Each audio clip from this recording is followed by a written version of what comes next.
أعوذ بالله من الشيطان الرجيم. بسم الله الرحمن الرحيم.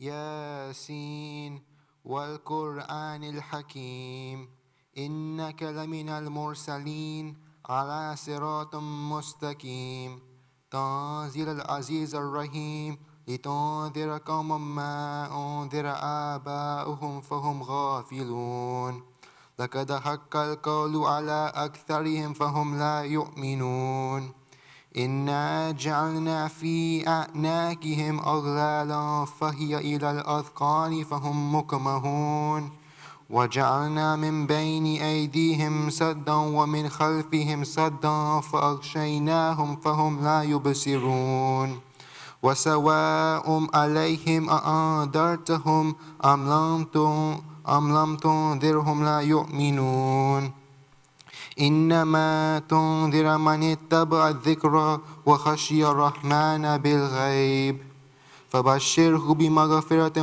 وأجر كريم إنا نحن نحيي الموتى ونكتب ما قدموا وآثارهم وكل شيء أحصيناه في إمام مبين واضرب لهم مثلا أصحاب القرية إذ جاءها المرسلون إذ أرسلنا إليهم اثنين فكذبوهما فعززنا بثالث فقالوا إنا إليكم مرسلون قالوا ما أنتم إلا بشر مثلنا وما أنزل الرحمن من شيء إن أنتم إلا تكذبون قالوا ربنا يعلم إن إليكم لمرسلون وما علينا إلا البلاغ المبين قالوا إنا تطيرنا بكم لئن لم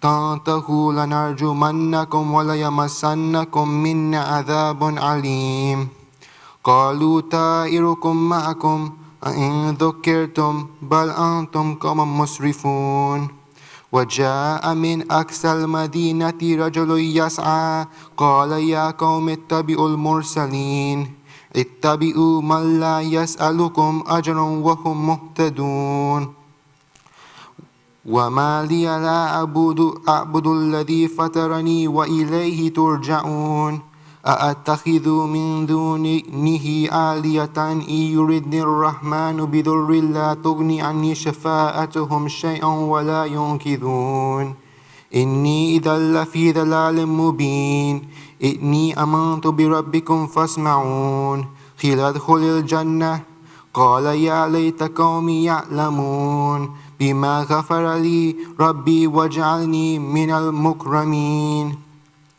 وما أنزلنا على قومه من بعده من جند من السماء وما كنا منزلين إن كانت إلا صيحة واحدة فإذا هم خامدون يا حسرة على العباد ما يأتيهم من رسول إلا كانوا به يستهزئون ألم يروا كم أهلكنا قبلهم من القرون أنهم إليهم لا يرجعون وإن كل لما جميع لدينا محضرون وآية لهم الأرض الميتة أحييناها وأخرجنا منها هبا فمنه يأكلون وجعلنا فيها جنات من نخيل وأعناب وفجرنا فيها من العيون ليأكلوا من ثمره وما عملت أيديهم أفلا يشكرون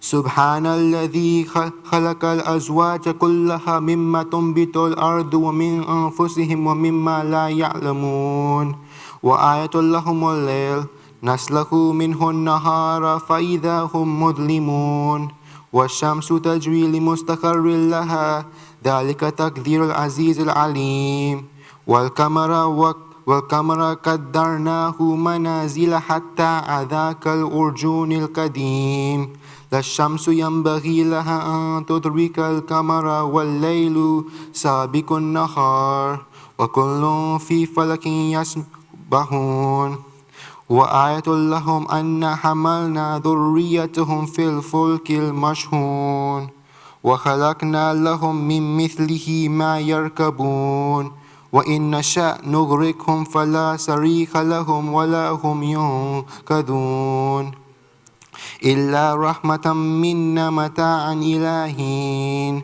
وإذا قيل لهم اتقوا ما بين أيديكم وما خلفكم لعلكم ترحمون وما تأتيهم من آية من آيات ربهم إلا كانوا عنها معرضين وإذا قيل لهم أنفقوا مما رزقكم الله قال الذين كفروا للذين آمنوا أنطعم من لو يشاء الله أطعمه إن أنتم إلا في ضلال مبين ويقولون متى هذا والعود إن كنتم صادقين ما ينظرون إلا صيحة واحدة تأخذوهم وهم يخصمون فلا يستطيعون توصية ولا إلى أهلهم يرجعون ونفخ في السور فإذا هم من الأجداث إلى ربهم ينسلون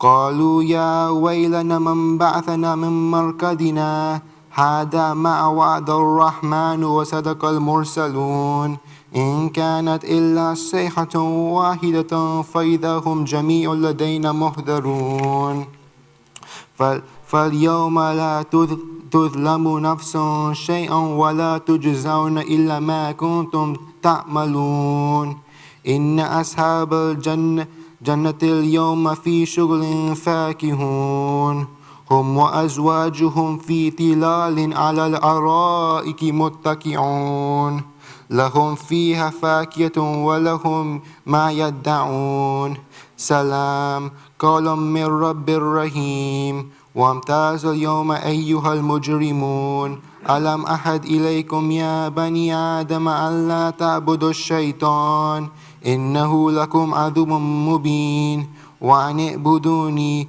هذا صراط مستقيم ولقد أضل منكم جبلا كثيرا أفلم تكونوا تأكلون هذه جهنم التي كنتم توعدون اصلوها اليوم بما كنتم تكفرون اليوم نختم على أفواههم وتكلمنا أيديهم وتشهد أرجلهم بما كانوا يكسبون ولو نشاء لطمسنا على أعينهم فاستبقوا الصراط فأنى يبصرون ولو نشاء لمسكناهم على مكانتهم فما استطاعوا مضيا ولا يرجعون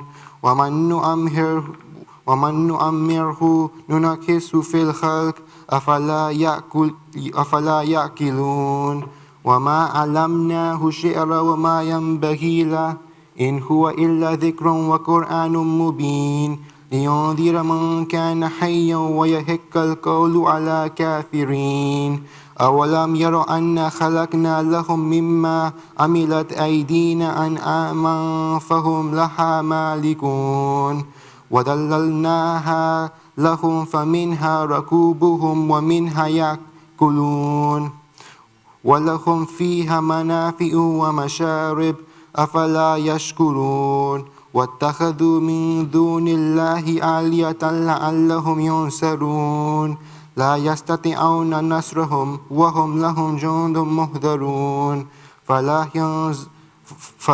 فلا يحزنك قولهم إنا نعلم ما يسرون وما يعلنون أولم يرى الإنسان أنا خلقناه من نطفة فإذا هو خصيم مبين وضرب لنا مثلا ناسي خلقه قال من يحيي العظام وهي رميم قل يحييها الذي أنشأها أول مرة وهو بكل خلق عليم الذي جعل لكم من الشجر الأخضر نارا فإذا أنتم منه توقدون أوليس الذي خلق السماوات والأرض بقادر على أن يخلق مثلهم بلى وهو خلاق العليم إنما أمره إذا أراد شيئا أن يقول له كن فيكون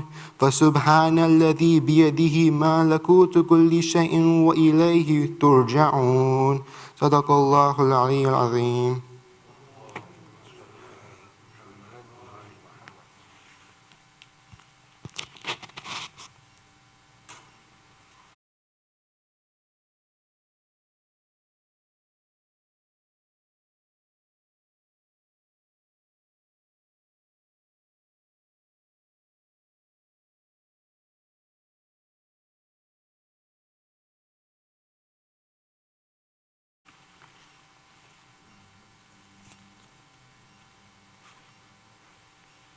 بسم الله الرحمن الرحيم اللهم صل على محمد وآل محمد اللهم إني أسألك برحمتك التي وسعت كل شيء وبقوتك التي قهرت بها كل شيء وخضع لها كل شيء وذل لها كل شيء وبجبروتك التي غلبت بها كل شيء وبعزتك التي لا يقوم لها شيء وبعظمتك التي ملأت كل شيء وبسلطانك الذي على كل شيء وبوجهك الباقي بعد فناء كل شيء وبأسمائك التي ملأت أركان كل شيء وبعلمك الذي أحاط بكل شيء وبنور وجهك الذي أضاء له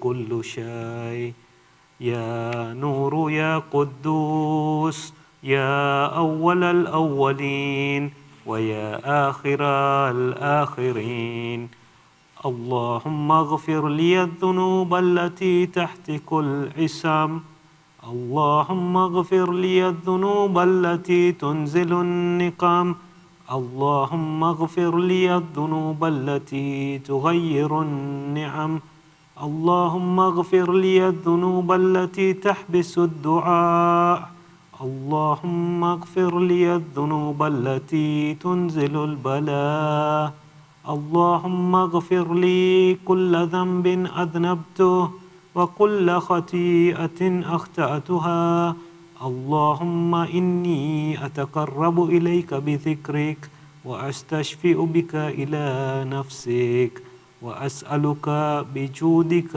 أن تدنيني من قربك وأن توزعني شكرك وأن تلهمني ذكرك اللهم إني أسألك سؤال خاضع متذلل خاشع أن تسامحني وترحمني وتجعلني بقسمك راضيا قانعا وفي جميع الأحوال متواضعا اللهم وأسألك سؤال من اشتدت فاقته وأنزل بك عند الشدائد حاجته وعظم فيما عندك رغبته اللهم عظم سلطانك وألا مكانك وخفي مكرك وظهر أمرك وغلب قهرك وجرت قدرتك ولا يمكن الفرار من حكومتك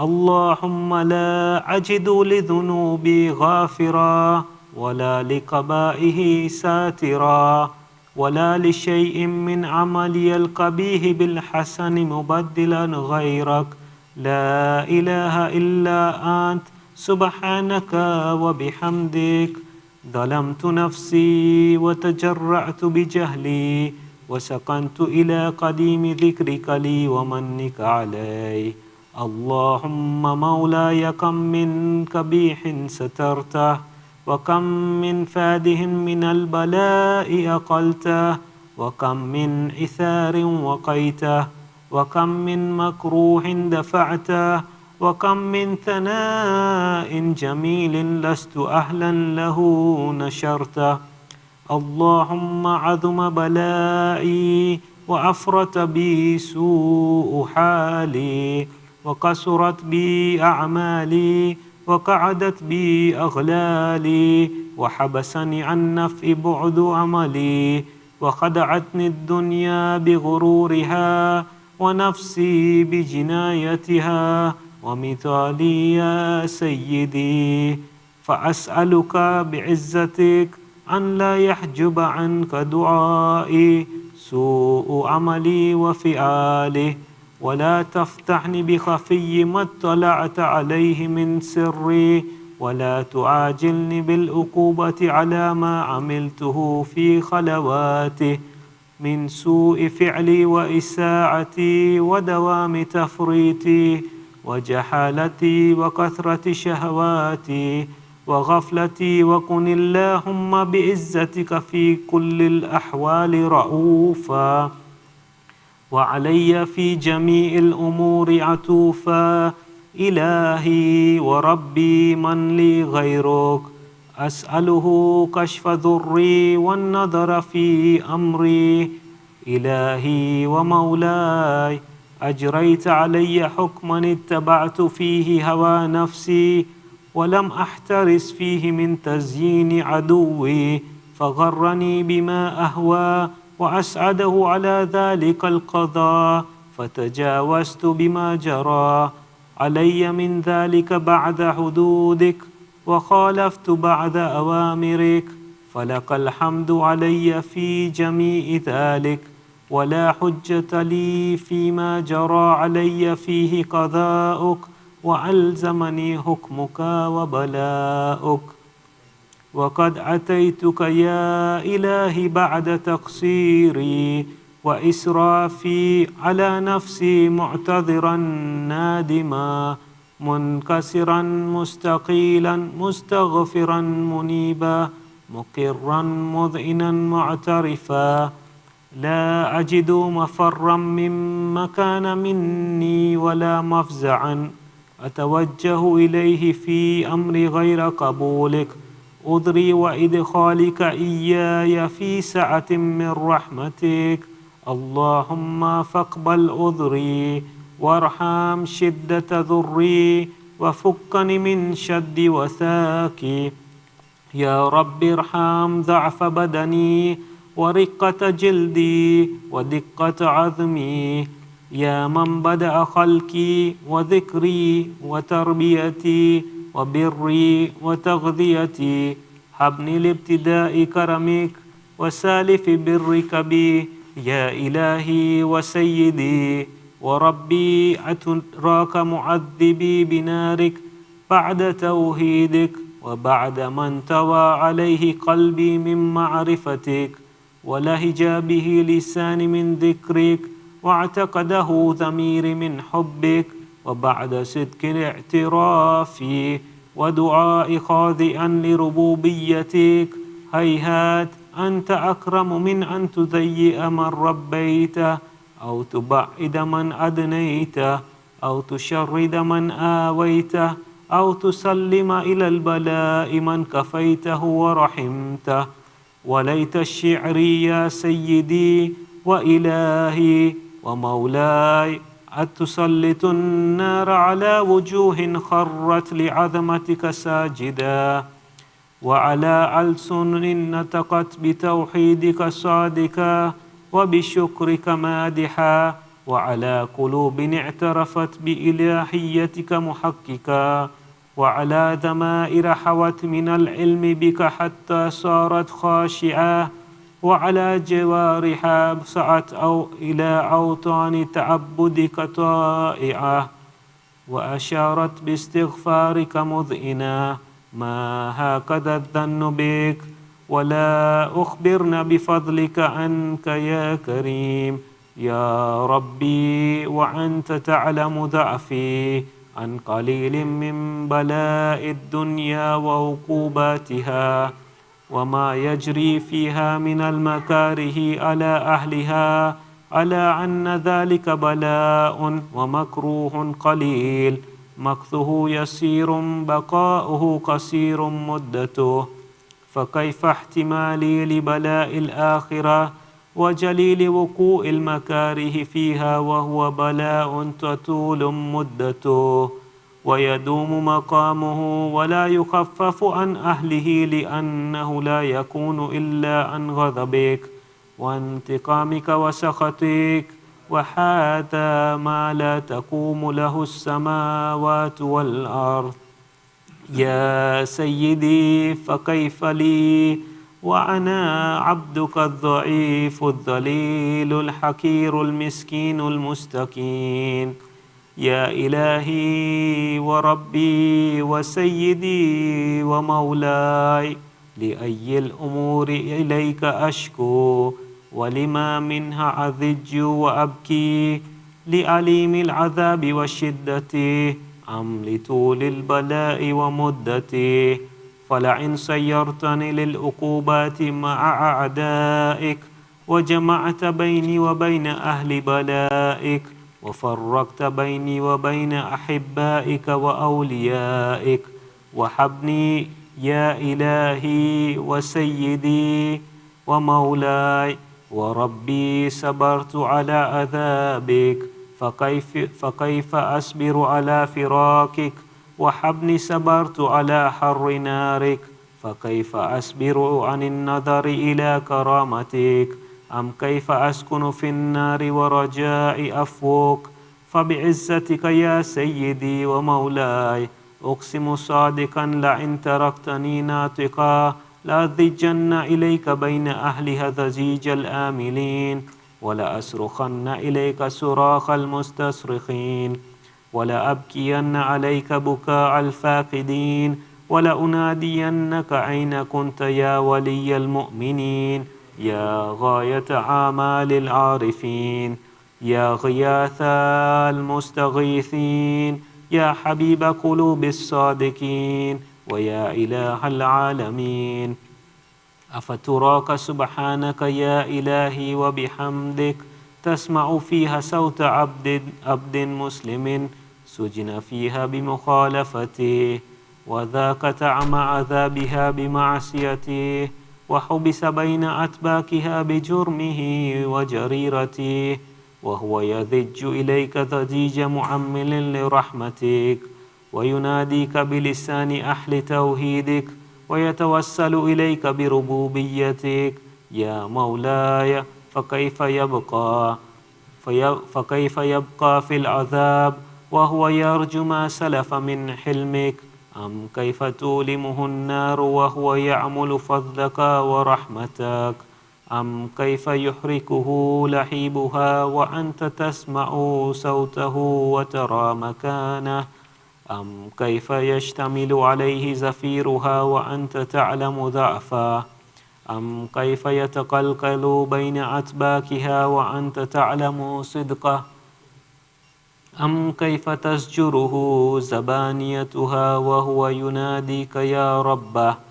أم كيف يرجو فضلك في عتقه منها فتتركه فيها؟ هيهات ما ذلك الظن بك، ولا المعروف من فضلك، ولا مشبه لما عاملت به الموحدين من برك وإحسانك.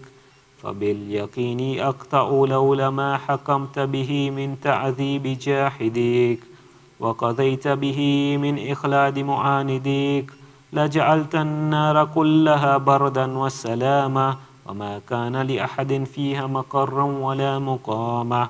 لكنك تقدست أسماؤك، أم أقسمت أن تملأها من الكافرين من الجنة والناس أجمعين، وأن تخلد فيها المعاندين، وأنت جل ثناؤك قلت مبتدئا وتطولت بالإنعام متكرما. أفمن كان مؤمنا كمن كان فاسقا لا يستوون. إلهي وسيدي فأسألك بالقدرة التي قدرتها، وبالقضية التي حتمتها وحكمتها وغلبت من عليه أجريتها، أن تهب لي في هذه الليلة وفي هذه الساعة كل جرم أجرمته، وكل ذنب أذنبته، وكل قبيح أسررته، وكل جهل عملته كتمته أو أعلنته، أخفيته أو أظهرته، وكل سيئة أمرت بإثبات الكرام الكاتبين الذين وكلتهم بحفظ ما يكون مني وجعلتهم شهودا علي مع جوارحي وكنت أنت الرقيب علي من ورائهم والشاهد لما خفي عنهم وبرحمتك أخفيت وبفضلك سترت وأن توفر حظ من كل خير أنزلته أو إحسان فضلته أو بر نشرته أو رزق بسطته أو ذنب تغفره أو خطأ تستره يا ربي يا ربي يا رب يا إلهي وسيدي ومولاي ومالك رقي يا من بيده ناصيتي يا عليما بذري ومسكنتي يا خبيرا بفقري وفاقتي يا ربي يا ربي يا رب أسألك بحقك وقدسك وعظم صفاتك وأسمائك أن تجعل أوقات من الليل والنهار بذكرك معمورة وبخدمتك موصولة وأعمالي عندك مقبولة حتى تكون أعمالي وأورادي كلها وردا واحدا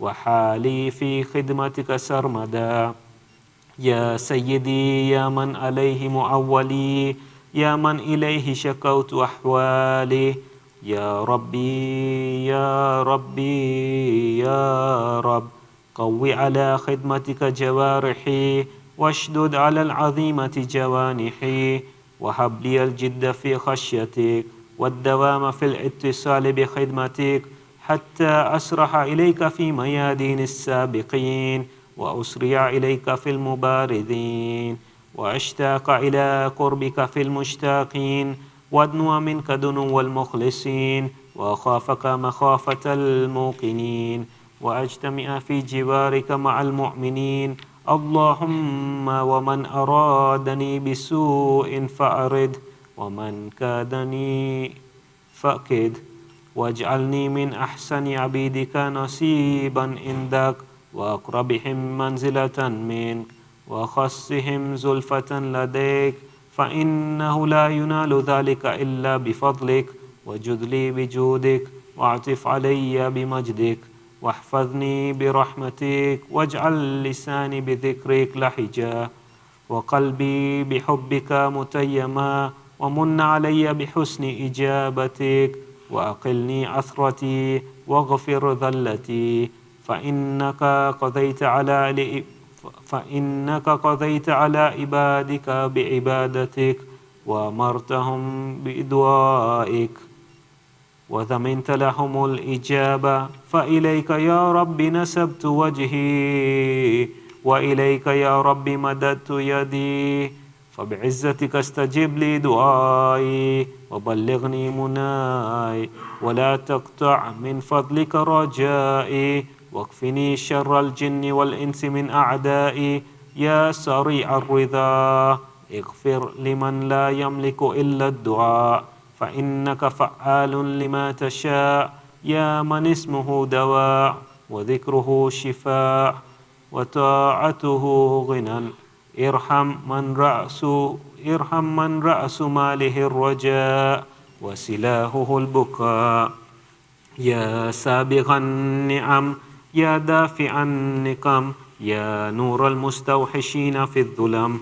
يا عالما لا يعلم صل على محمد وآل محمد وافعل بي ما أنت أهله وصلى الله على رسوله والأئمة الميامين من آله وسلم تسليما كثيرا كثيرا اللهم صل على محمد وآل محمد رحم الله من قرأ الفاتحة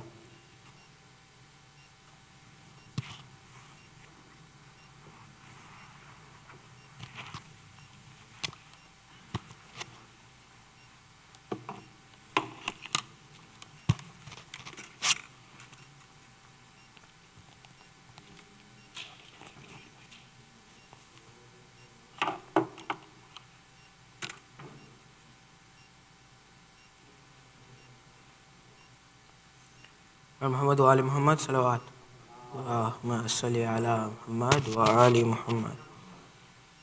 جب ردا سر سے چھنی میں صدا دیتی رہی تو نہ آیا غازی. جب ردا سر سے چھنی میں صدا دیتی رہی تو نہ آیا غازی.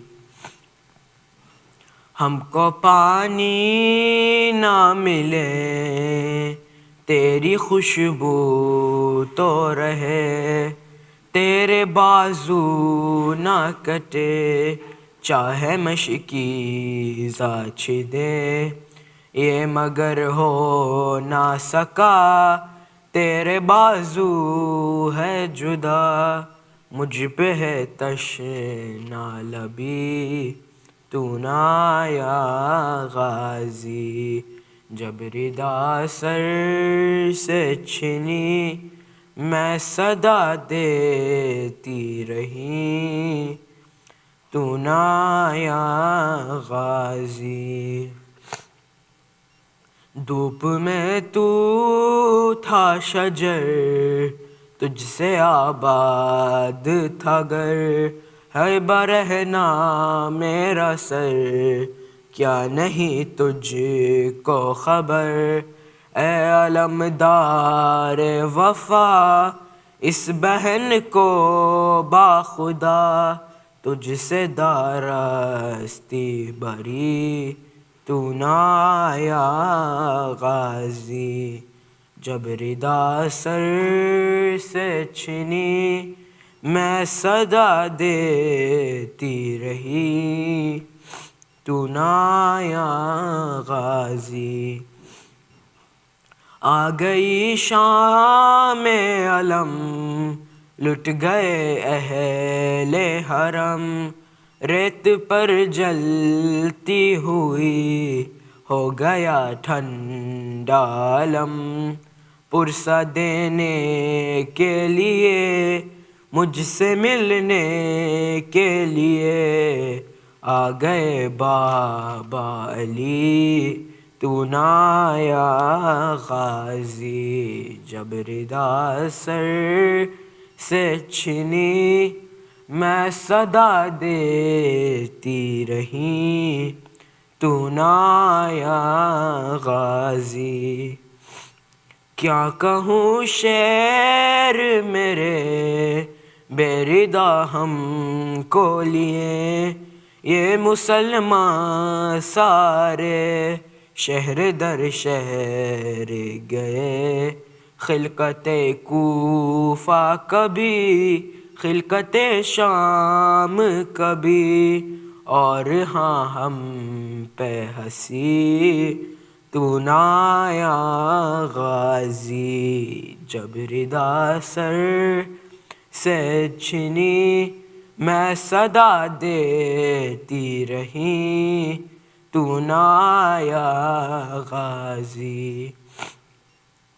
کتنی بے بستی بہن اے شہنشاہ وفا، نام لے لے کے میرے جب یہ ظالم نے کہا، ناز تھا جس پہ تجھے اب بلاؤ نہ اسے، اور میں روتی رہی تو نہ آیا غازی.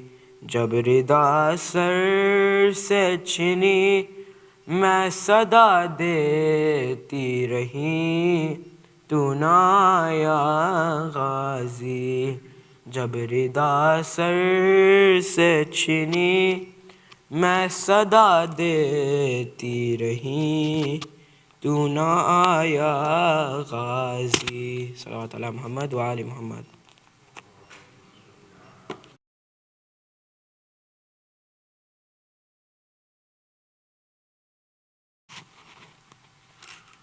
Bismillah ar-Rahman ar-Rahim.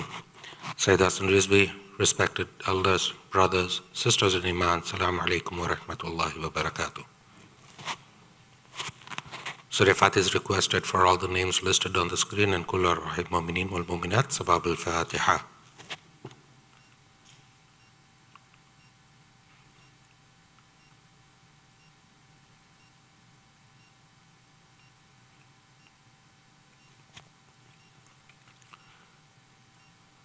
Hayatama Yajibun is requested for all the names listed on the screen and whoever is in need of it here and elsewhere. Let us all recite it together. Bismillahir Rahmanir Rahim. Amman yujibul mustarra idha da'ah wa yakshifu su. Amman yujibul mustarra idha da'ah wa yakshifu su.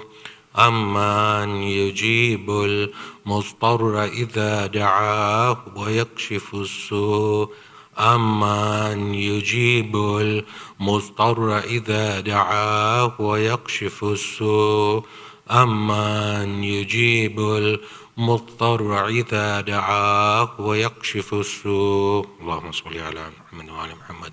Now let us invite Sayyid to come forward and recite tonight's Majlis par Muhammadin wa ala Muhammad salawat.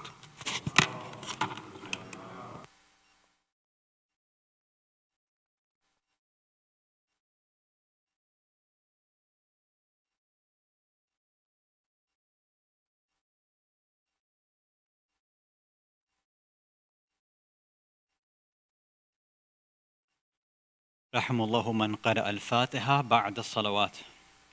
اللهم صل على محمد وآل محمد.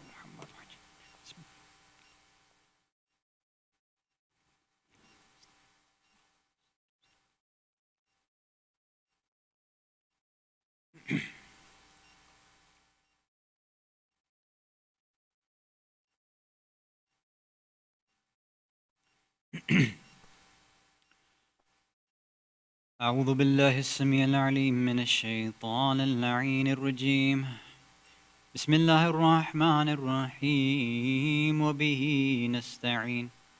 لا حول ولا قوة إلا بالله العلي العظيم والحمد لله رب العالمين والصلاة والسلام على أشرف الأنبياء والمرسلين خاتم النبيين شفيع المذنبين رحمة للعالمين سيدنا ونبينا وحبيب قلوبنا وشفيع نفوسنا والطبيب ذنوبنا أبي القاسم المصطفى محمد. اللهم صل على محمد وآل محمد.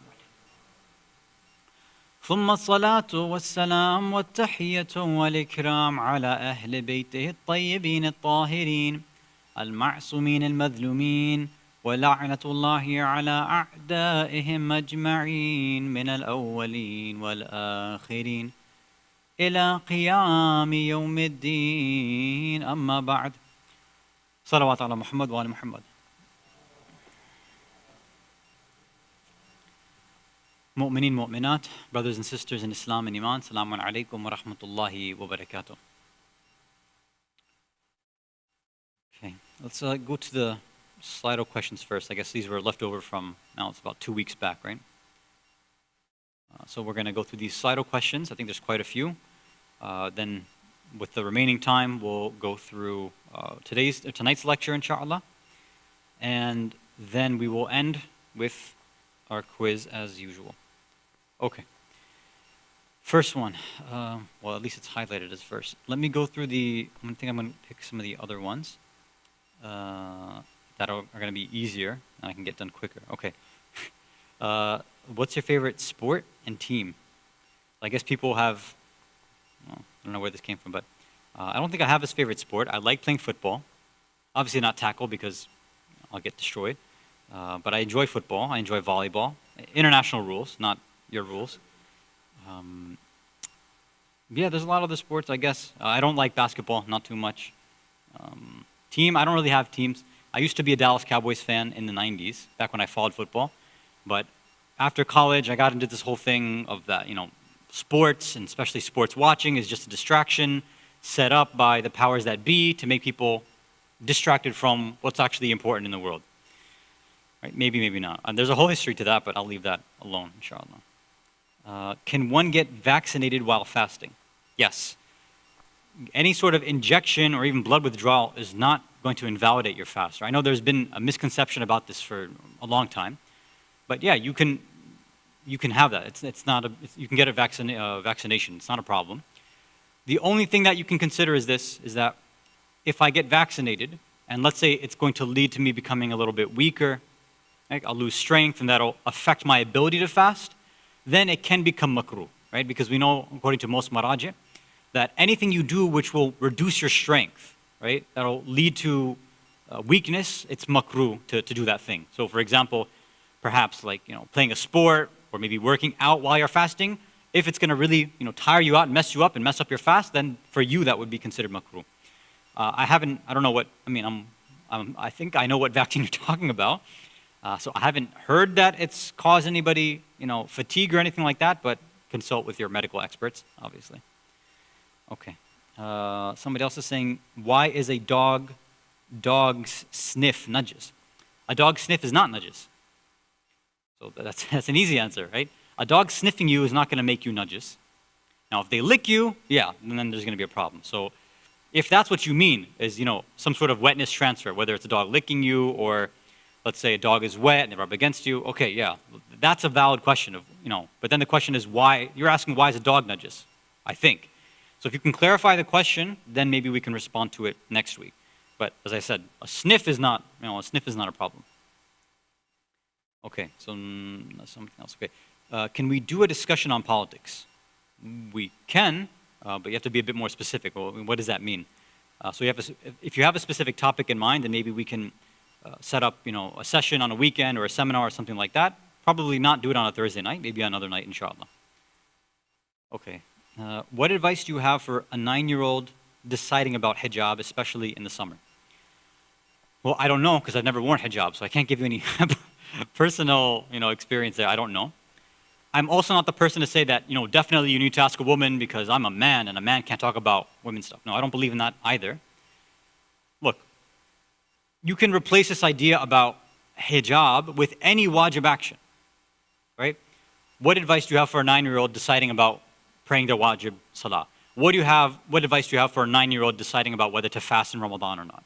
What advice do you have for a 9-year-old deciding whether to listen to inappropriate music or not? You can put in anything you want. The real question is, what is this person who's asking, or anybody who's having this difficulty, what exactly is on your mind that's stopping you or making you hesitant from performing a wajib duty? Sometimes, especially for hijab, it might be because you don't know it's wajib, right? Maybe you hear it all the time, and now because there's all these social media influencers or pseudo speakers and scholars who say, no, it's not wajib, it's not in the Quran. Well, the majority throughout history of all scholars have said it's wajib. So, but you're welcome to do the research, or we can, discuss this more in depth about where we actually prove that it's wajib from. You can ask your madrasa teachers as well, assuming that they know. If it's something else, it's about, no, it's the difficulty. I know it's wajib, but this is something that's difficult. Well, like I said, I can't give you any personal experience because I don't know. Yes, it's obviously really, really hot. There's practical advice where if you can stay indoors, then stay indoors, but some people, that's not going to work for them. Just in general, most people now, especially around here, we don't want to go outside in the first place, whether you're wearing hijab or not. It's a little too hot. So we prefer to stay indoors. But again, maybe that's not so practical. So going back to the original issue is, what exactly is that block? What exactly is causing, you, whoever's asking, to be hesitant, to have shak and doubt, to say, because it's hot, that's making me think about not wearing hijab. So is it the pain of heat that is very difficult for you? And the wujub and the obligation of hijab is not a big deal. Like, it's worse to go outside and feel heat rather than the kind of, I don't want to say embarrassment, but all the other pressures which go along with wearing, doing a wajib duty, like wearing hijab. Well, if that's the case, then again, you have to figure out what your relationship to Allah is. Now, I'm not judging anybody. I'm not saying if you don't do it, you're going to go to hell. I'm not saying that. Only Allah knows. I don't know. Maybe psychologically, mentally, emotionally, spiritually, whatever it is, all these factors in your life are making you hesitant. Allah knows those. I don't know them. But if you're able to look into yourself and figure out what those blocks are, speak to Allah and say, Allah, I want to do it, assuming you want to do it. If you want to obey Allah, You want to do what's wajib. And again, this is going to apply for anything. For any of us that are struggling with something that's wajib. For any of us, or especially you, you can speak to Allah and say, look, there's something that's blocking me from doing that. I really want to. So Allah, I need your help to help me get rid of that issue. Whatever block is in the way, I want you to remove that. And you can take practical steps, right? Let's say it's, like I mentioned a few examples, but maybe it's something else. Whatever that issue is, you have to go and, you have to put in your own effort as well, right? Speaking to, whatever, your parents, if you have a comfortable relationship with them, or maybe a sibling, or somebody else that you know that you're willing to take advice from. And maybe that'll help you understand that. And again, if you want to discuss this privately, you can also, just obviously use the alim@orlandocenter.org email me, and then, we can have a conversation. Or if there are other sisters you want to speak with, and we can, connect you with those sisters, then maybe they can help you out, inshallah. Although, if I'm not mistaken, I thought there was, some groups here to help those who, especially who are becoming baligh or baligha, to, kind of support one another. So I would suggest that you reach out to them and see how you can, work on that, connect with that support group as well. Okay. So now the next two, I guess, are the ones that are relevant, so to speak, right? So let's go to, they both go, okay, now one of them gets 4 legs. I was about to say something. Okay. Where did the tradition of reciting 3, okay. All right, I started with that one. Where did the tradition of reciting 3 Yasin for long life, prosperity, and safety from sudden death on 15th Shabaan come from? Is it authentic? Look, I've already talked about the idea of authenticity in a'mal and stuff before, right? I've mentioned it for Laylatul Raghaib. I've mentioned it for the, Kunde, Niya, Sufra idea. So I don't want to, as I say, beat a dead horse. I've already said authenticity depends on the science, the discipline that you're talking about. When we're talking about a fiqhi issue, a legal issue, the mujtahideen have a specific method that they use to determine whether something's authentic or not. When we're talking about dua and ziyarat, there's a different method that's used. And even amongst the mujtahideen, there's differences of opinion on what we can say, and as I say, intisab. Can we say that this is from Allah, from Islam or not? There's a difference of opinion. And that's why, as we mentioned for Ayatul Sistani at least, hafadhahullah, he has, according to his usuli understanding, his legal principles, if something doesn't have strong evidence, he says, look, you can recite it, but you just have to have the niyyah of raja matlubiyah, right? Which means that, Allah, I'm doing this, I don't know, it may not be authentic, we don't know, according to Ayatul Sistani's approach, but I'm reciting it with the hopes that hopefully you'll give me all those achabachi points, right? That's what you're looking for. And inshallah, Allah will give it to you, right? He's not stingy. Now, so that's the authenticity part.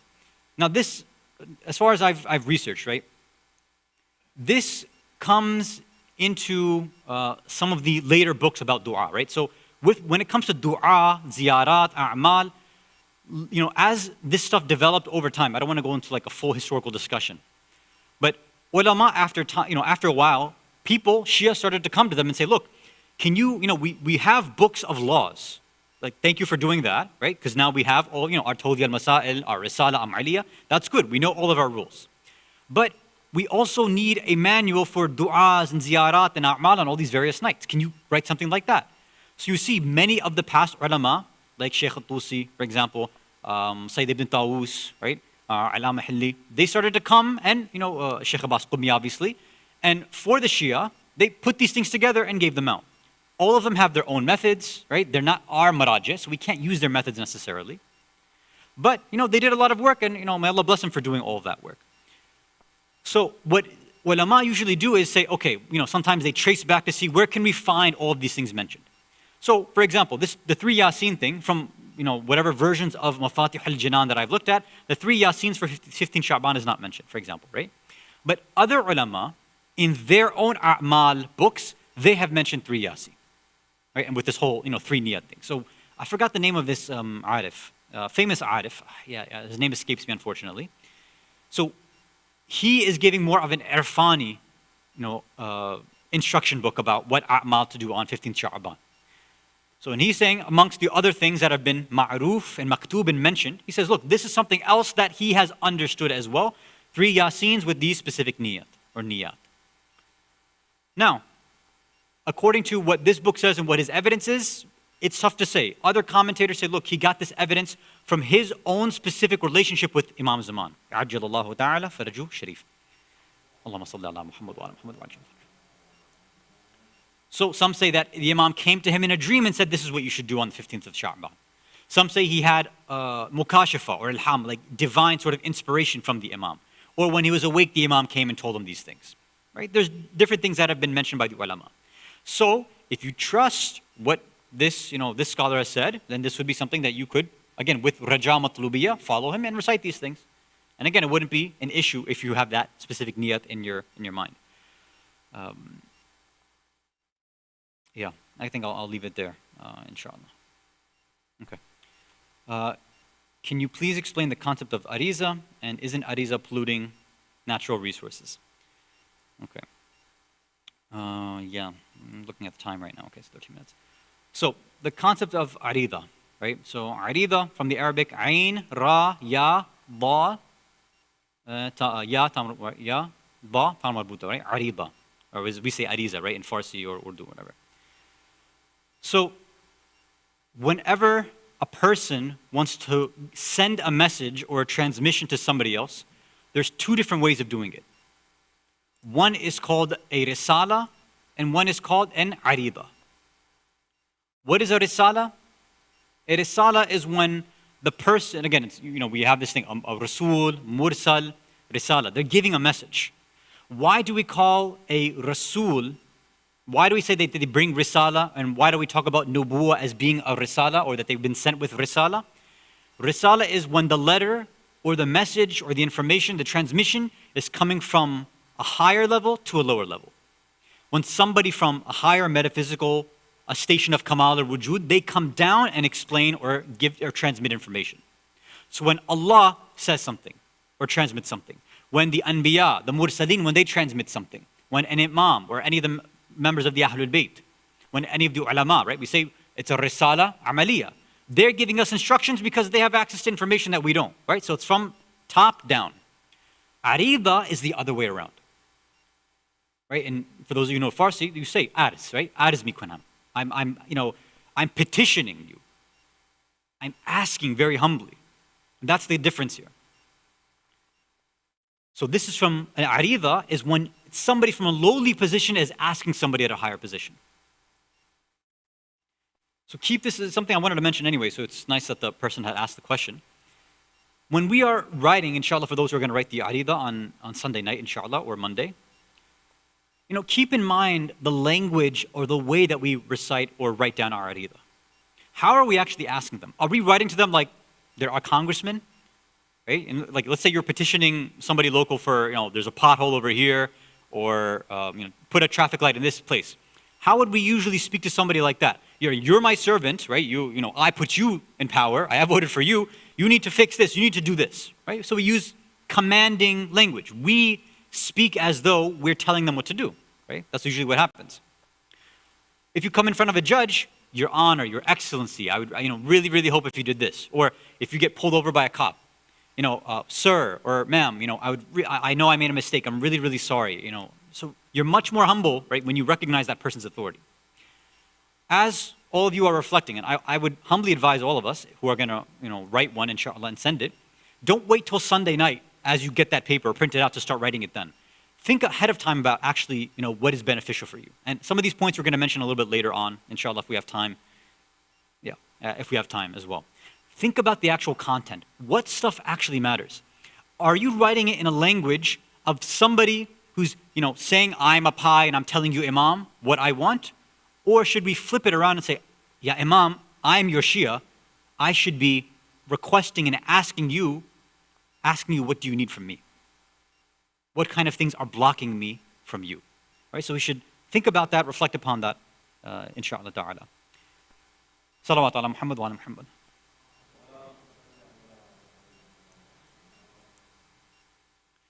In riwayat also, the concept of arida has been mentioned in different ways.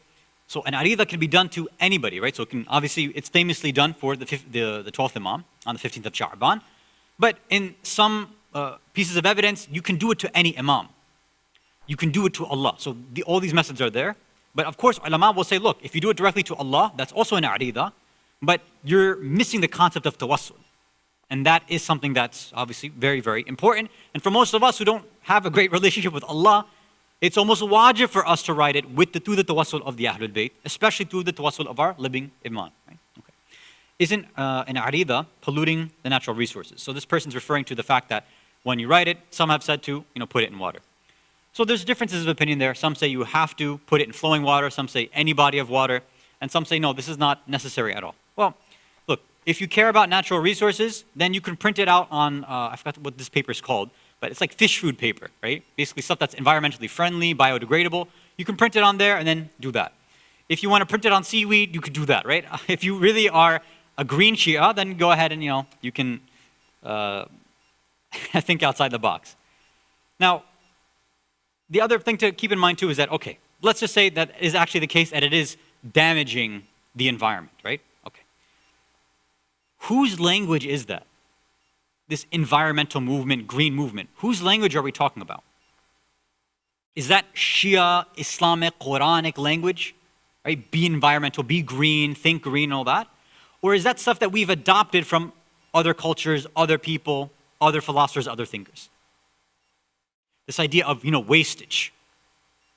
I'll give one example because this has come up. Most of us, those of us, very conjuice brown people who are here, I remember growing up. Now, we try our best, obviously, when it's hot, we turn on, fan, especially us, we have to blast the AC when it's obviously really hot.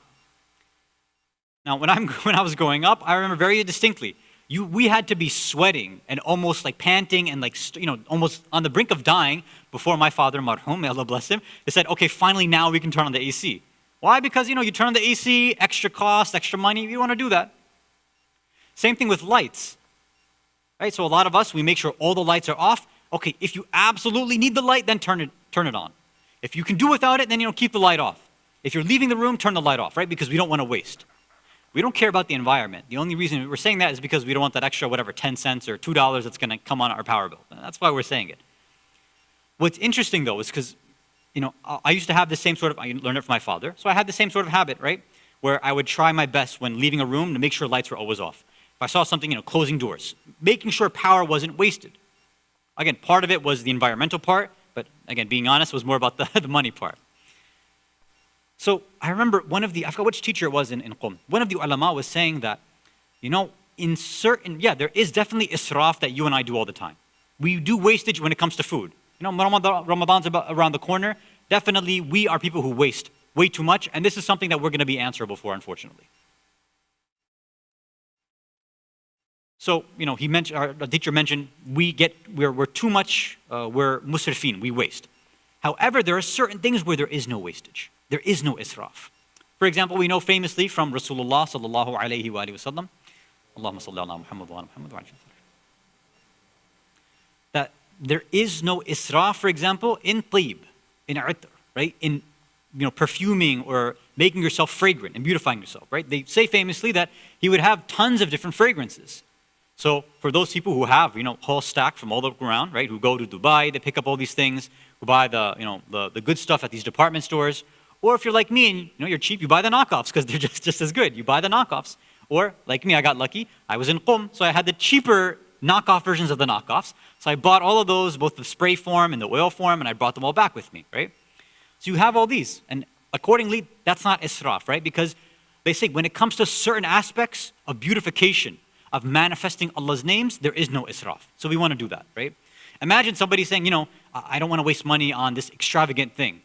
Well, if you don't, spend money like that, you think it's a wastage, and you come out and smelling like, like people who don't shower, don't use deodorant, don't, spray cologne or itr on them, in Orlando heat, if they come out like that, you're going to do aziyat and you're going to mess up everybody else's spirituality, right? So we have to keep these things in mind, that there are other factors at play as well, not just one random factor of, the economy and, the ozone is going to get messed up because of all this spray that we're doing. No.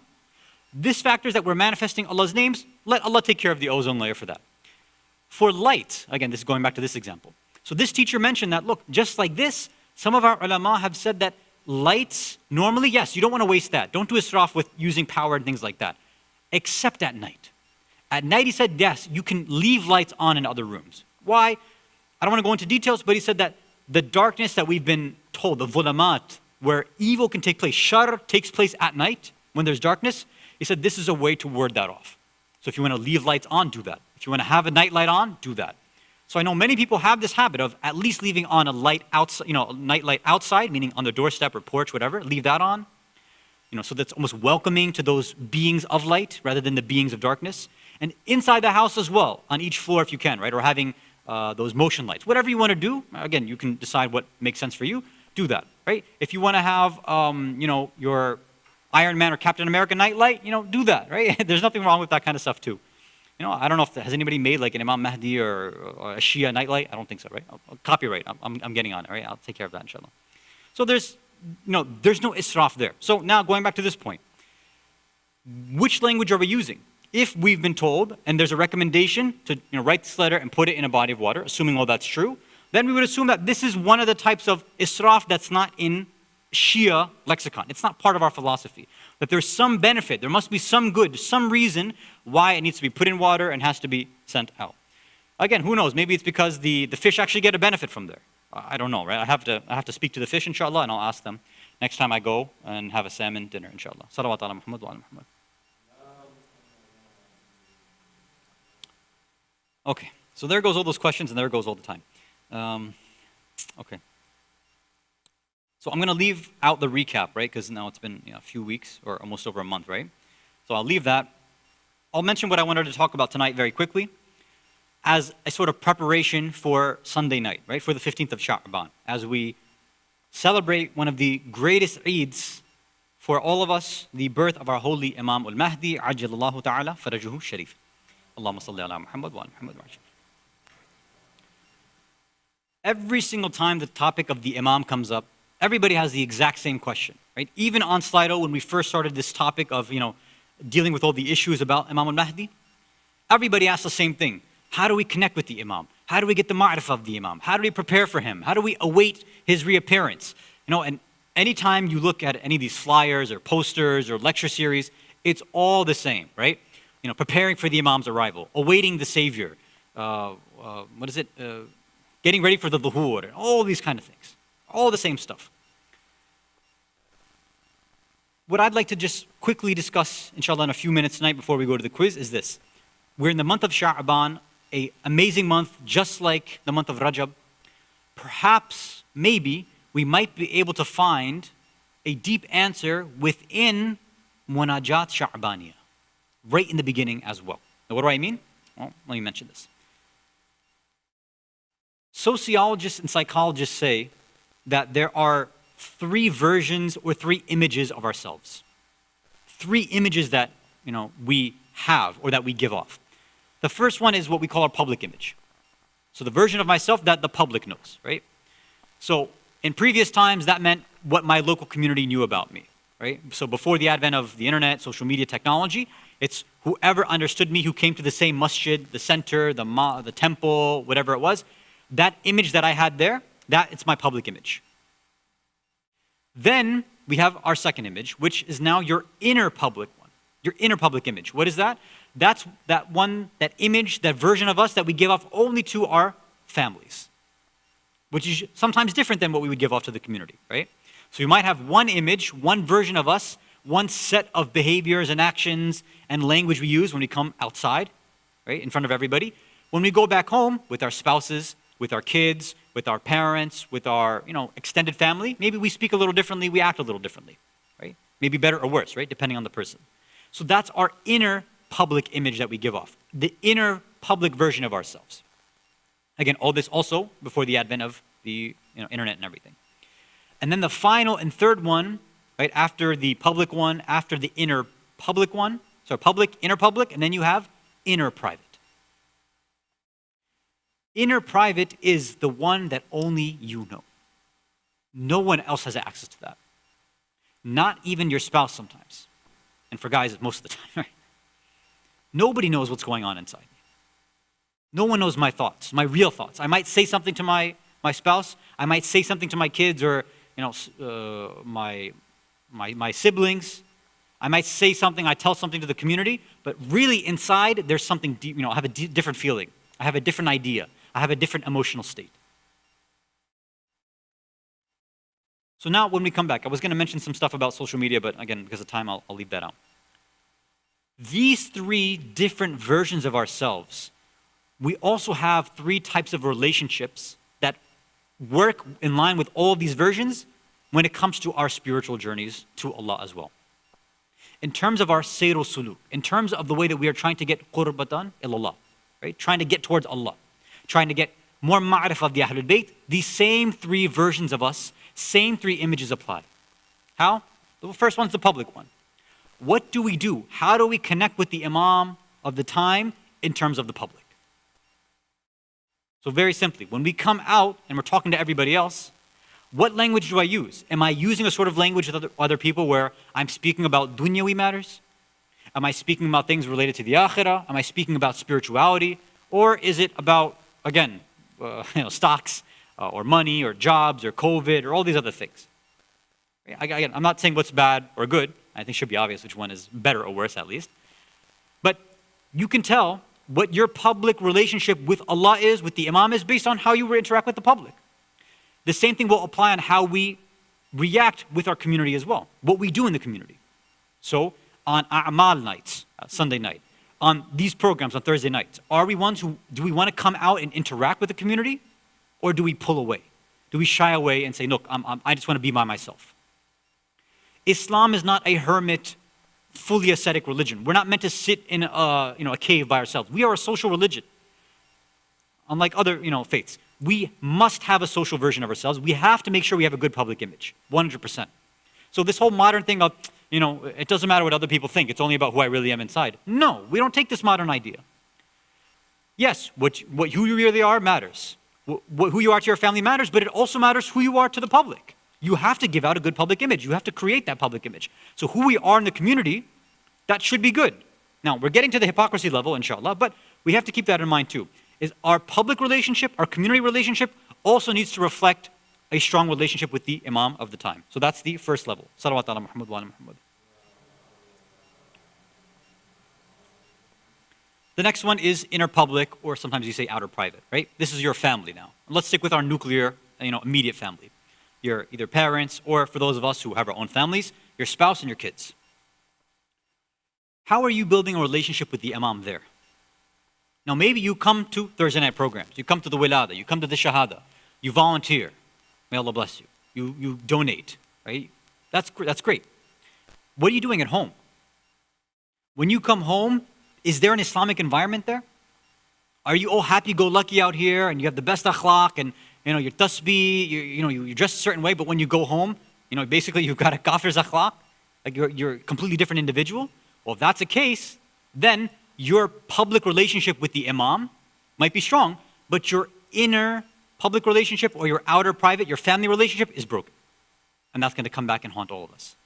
Because that means that our families may not be connected to the Imam of the time, especially those of you who are husbands and fathers here. We need to reflect and manifest that walaya of the Imam of the time. If we're not there leading prayers in our household, if we can't establish a Jamaat prayer in our household, how do we expect to establish a proper Islamic Jamaat in our centers? If we can't do it in the home, then maybe that's a reason that we may end up so broken when we come out to the greater community, possibly. All right, so we have to reflect on that level as well. Again, there's a few other points, but again, lack of time, I'm just going to go to the last level. And this one perhaps is the most important one, the inner private version. And this one perhaps most of us have neglected. We might come out for the, a'mad that's just going to happen in public, right? At the center. Okay, great. Come for the a'mad, that's wonderful. Come to the programs, good. Maybe for your own family, right? You say, let's get together, let's eat together, let's say Bismillah together, let's recite Dua Faraj every morning, let's do all this.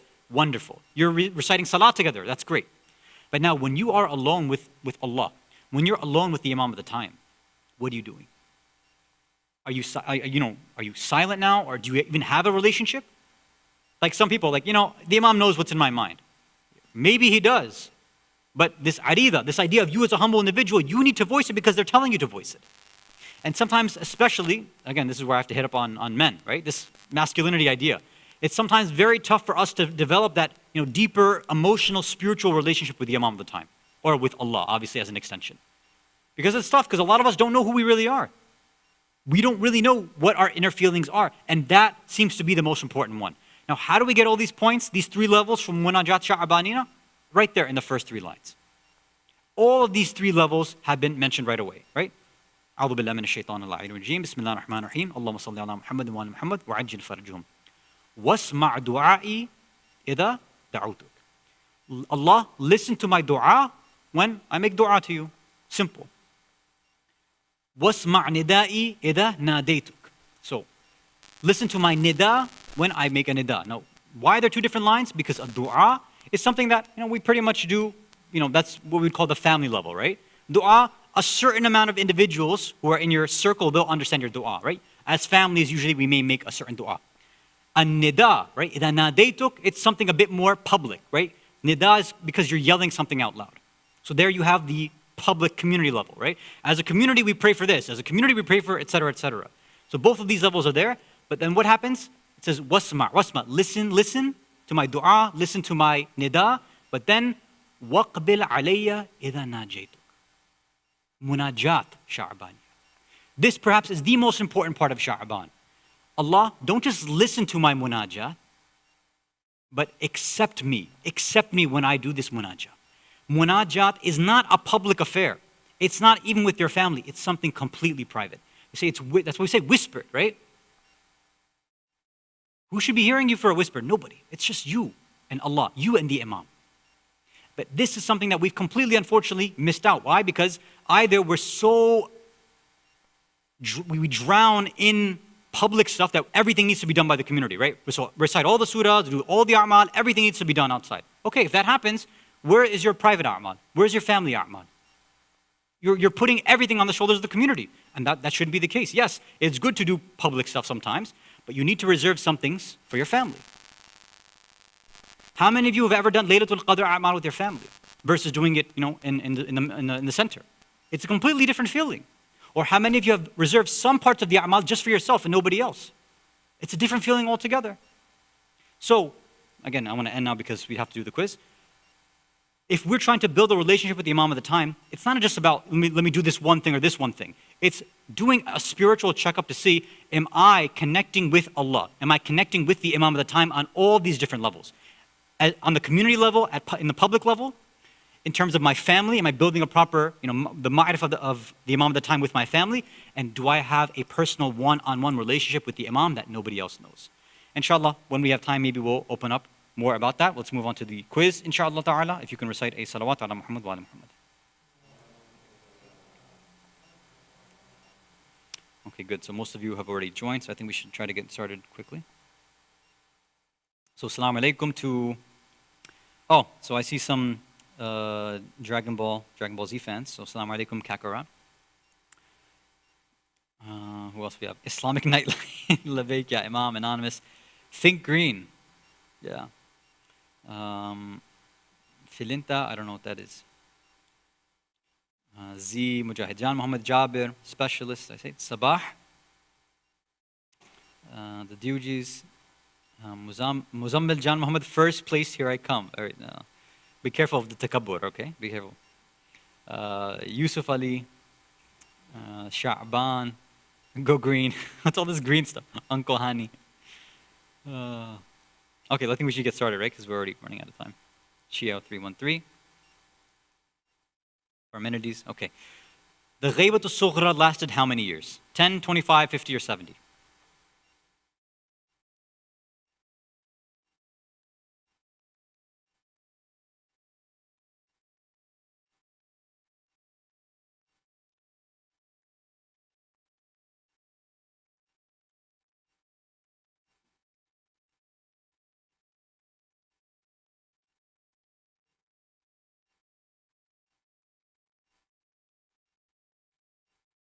Hasan, so 52% of you either knew it or remembered it because we asked this about, 2 months ago or so? So 70 years, Hasan, okay. I don't think the rest of them are repeats though, so good luck. Imam Mahdi Ajjalallahu Ta'ala Faraju Sharif was born on the 15th of Sha'ban near what time? Fajr time, Dhuhr time, Asr time, or Maghrib time?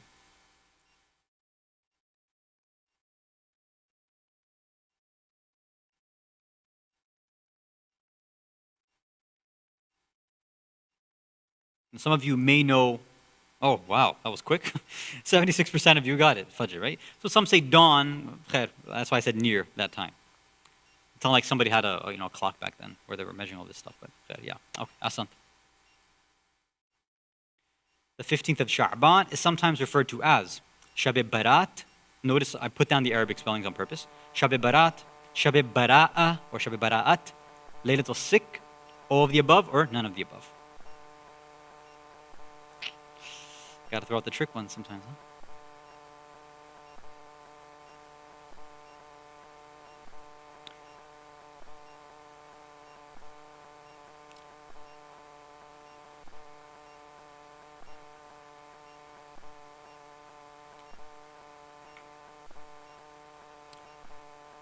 Wow. 6% of you got it correct. So here's the caveat. Basically, none of these have been mentioned in the riwayat. It's not mentioned like that. Even if you look in Mafatih, it's only known as Laylatul Nisf Shab or Neem Shab, right? Something like that. It's not actually mentioned as these. Now, why all these other names exist and how they came about, obviously I don't have any time, so I can't do that. So maybe some other night we'll talk about that, inshallah. Okay, last one. What was the first living creature in space? Mouse, monkey, fruit flies, or dog? This obviously means the first one, I guess, sent out to space, right?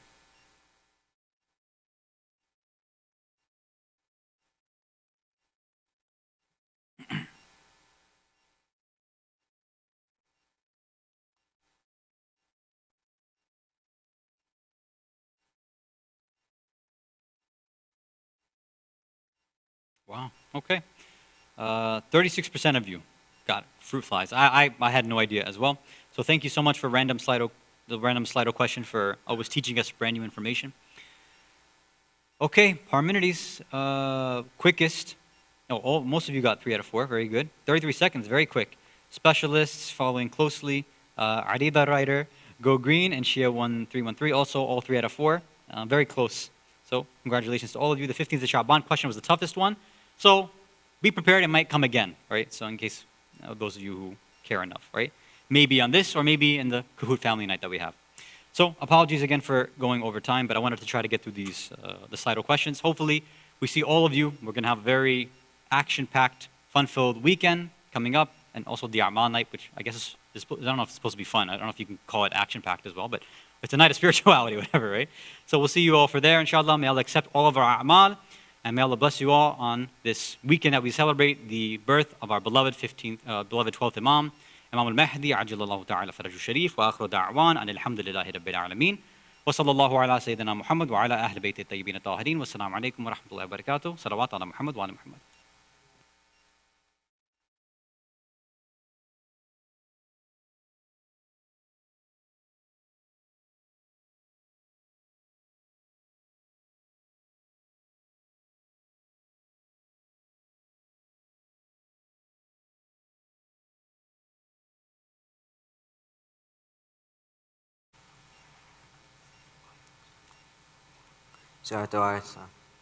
بسم الله الرحمن الرحيم. السلام عليك يا رسول الله، السلام عليك يا أمير المؤمنين، السلام عليك يا فاطمة الزهراء سيدتي نساء العالمين، السلام عليك يا خديجة الكبرى، السلام عليك يا حسن المجتبى، السلام عليك يا وارث آدم صفوة الله، السلام عليك يا وارث نوح نبي الله، السلام عليك يا وارث إبراهيم خليل الله، السلام عليك يا وارث موسى كليم الله، السلام عليك يا وارث عيسى روح الله، السلام عليك يا وارث محمد حبيب الله، السلام عليك يا وارث أمير المؤمنين، السلام عليك يا ابن محمد المصطفى، السلام عليك يا ابن علي المرتضى،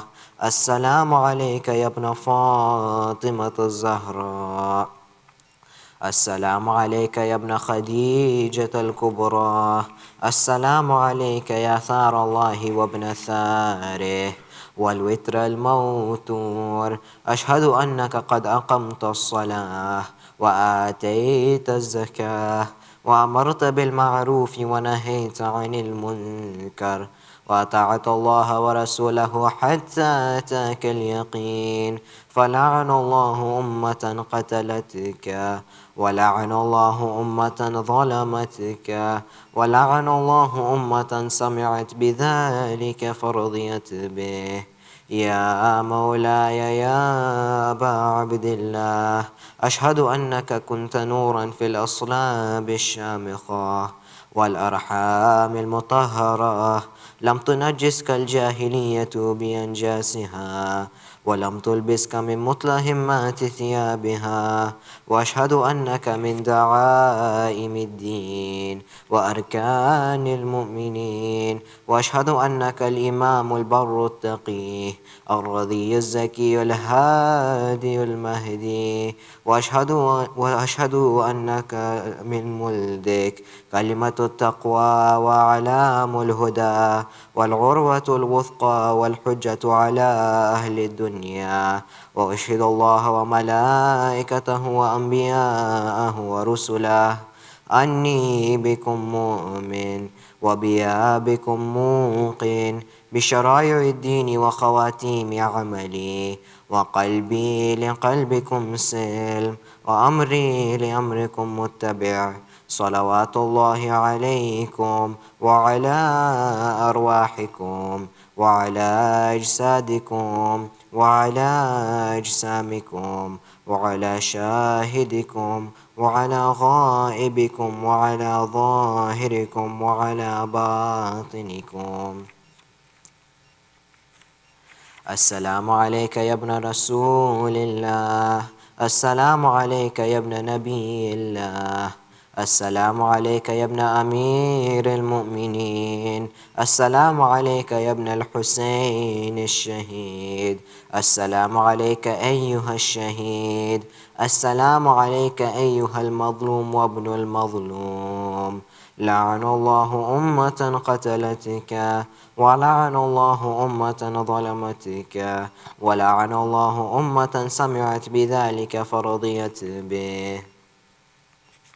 السلام عليكم يا أولياء الله وأحباءه، السلام عليكم يا أصفياء الله وأوداءه، السلام عليكم يا أنصار دين الله، السلام عليكم يا أنصار رسول الله، السلام عليكم يا أنصار أمير المؤمنين، السلام عليكم يا أنصار فاطمة سيدة نساء العالمين، السلام عليكم يا أنصار أبي محمد الحسن بن علي الولي الزكي الناصح، السلام عليكم يا أنصار أبي عبد الله، بأبي أنتم وأمي طبتم، وطابت الأرض التي فيها دفنتم، وفزتم فوزا عظيما، فيا ليتني كنت معكم فأفوز معكم.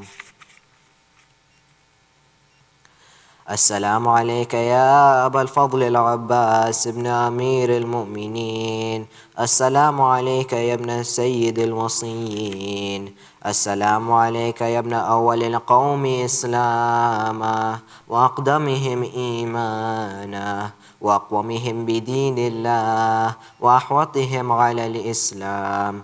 أشهد لقد نصحت لله ولرسوله ولأخيك فنعم الأخ المواسي. فلعن الله أمة قتلتك، ولعن الله أمة ظلمتك، ولعن الله أمة استحلت منك المحارم وانتهكت حرمة الإسلام. فنعم الصابر المجاهد المحامي الناصر والأخ الدافع عن أخيه المجيب إلى طاعة ربه الراغب فيما زهد فيه غيره من الثواب الجزيل والثناء الجميل، والحقق الله بدرجة آبائك في جنات النعيم. السلام عليكم ورحمة الله وبركاته. السلام عليك يا تسعة المعصومين من ذرية الحسين، علي بن الحسين ومحمد بن علي وجعفر بن محمد وموسى بن جعفر وعلي بن موسى ومحمد بن علي وعلي بن محمد والحسن بن علي والحجة بن الحسن، عجل الله فرجه وسخر الله مخرجه ودهورك. السلام عليكم ورحمة الله وبركاته. بسم الله الرحمن الرحيم. اللهم كن لوليك الحجة بن الحسن صلواتك عليه وعلى آبائه في هذه الساعة وفي كل ساعة وليا وحافظا وقائدا وناصرا وذليلا وعينا حتى تسكنه أرضك توعا وتمتيه فيها طويلا برحمتك يا أرحم الراحمين.